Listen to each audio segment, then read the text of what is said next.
have always invested for the future, from the caveman storing food for his family for the winter to the 21st century office worker providing for his or her retirement.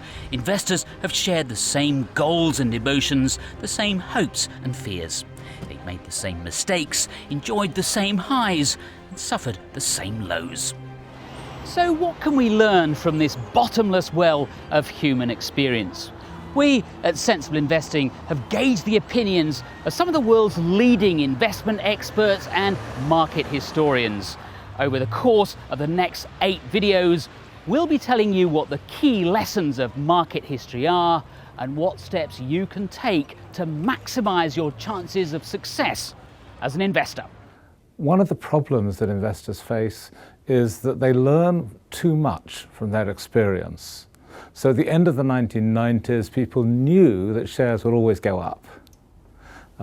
By the end of the 2000s, they knew that shares are a bad idea.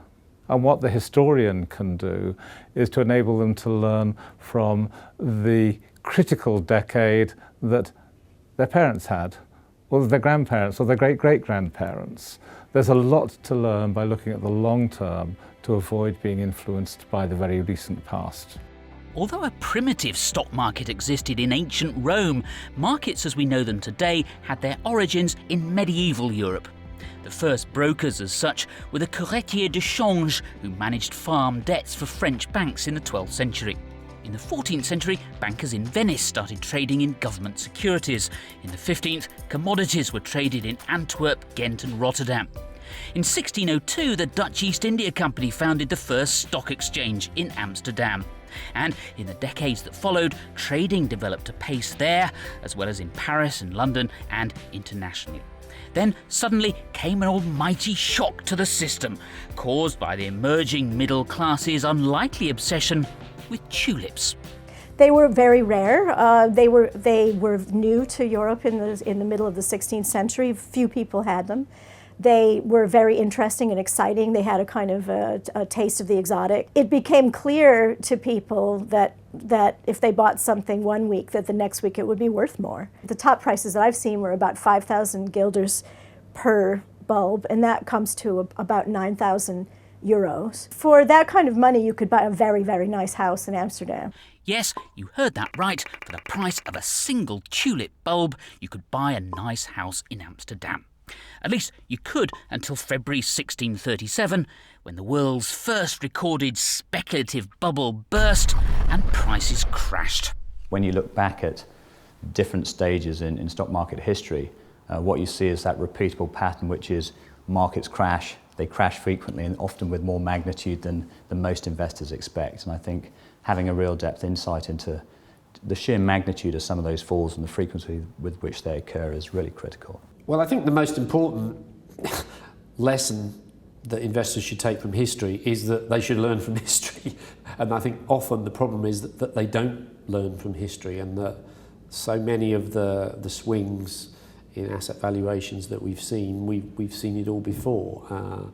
I mean, a classic example of that would have been the technology bubble in the late 90s, where on sort of very standard valuation ratio models, it looked as if those stocks were looking for a correction, but people managed to convince themselves that this time it's different. But let's not forget the context of tulip mania.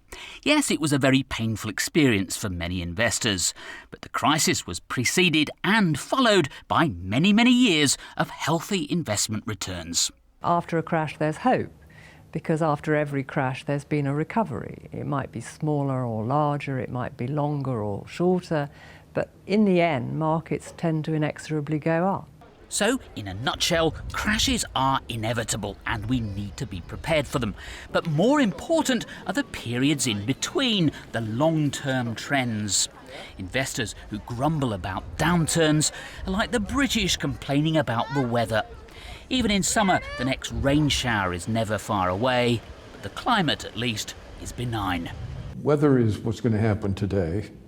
Climate is what's going to happen this year, next year, and the year after that.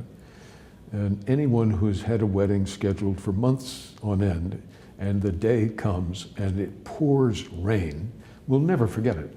But that's weather. It's not climate.